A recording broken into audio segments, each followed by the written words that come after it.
John Templon for Basketball Prospectus on the Sabermetrics Network. And I'm here today to talk about the Olympics and kind of wrap up the team statistics. And there were almost 6,000 possessions played during the Olympics, so we have lots of tempo-free statistics that we can look at. The United States has the gold medal once again, and it was a dominating performance to say the least. The United States finished number 1 in offensive efficiency during the tournament and number 4 in defensive efficiency.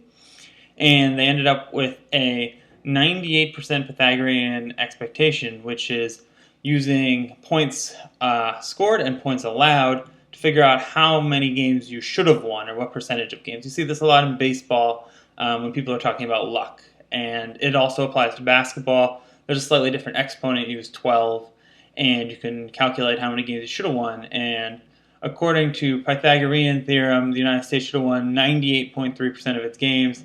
And considering it only had to play 8 games to win a gold medal, that obviously worked out very well for them. And the team in number 2, because I didn't do anything for schedule adjustment, was Brazil, even though they lost in the quarterfinals to Argentina. And the worst was China. So just so you get an idea about what the range was.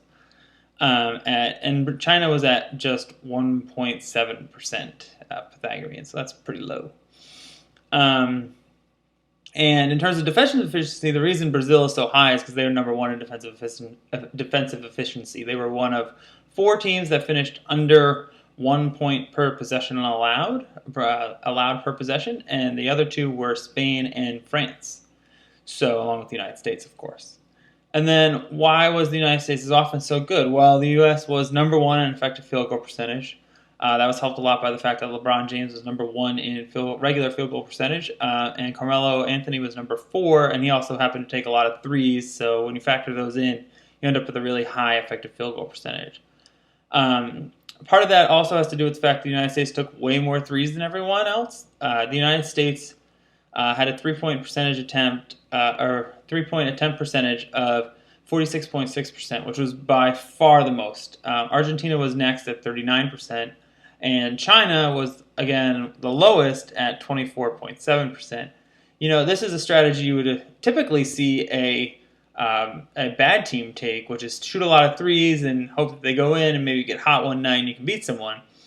And if you're a good team, you're really you're creating a lot of variability that doesn't really help you and makes your variation not work as well for you.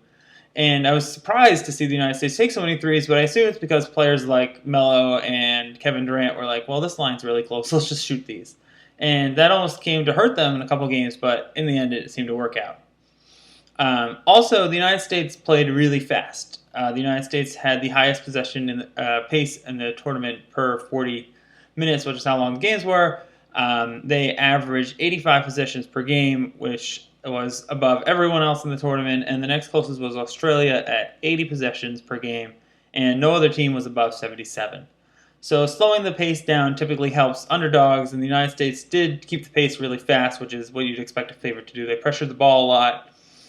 They held on to the ball really well. They were number 1 in turnover percentage, and Tunisia, which was the worst team in turnover percentage on offense, more than doubled them. They turned the ball over on a quarter of their possessions, while the U.S. only turned the ball over on 11.5% of their possessions. So obviously there were some things that Coach K and his staff knew they could do well as a team.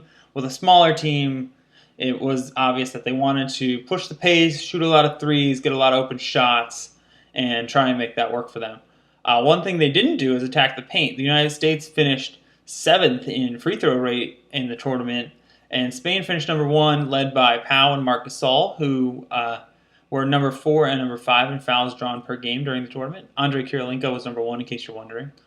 And also, China was number 2 in free throw rate, thanks to Yi Jianlian, who finished number 2 in fouls drawn per game. So obviously, China had a strategy. They were a little taller than some of the other teams, but it just didn't work for them in this tournament, because guard play, turned out, was really important during the tournament, and I think that really showed itself in the final games here as the United States was able to hold off everyone.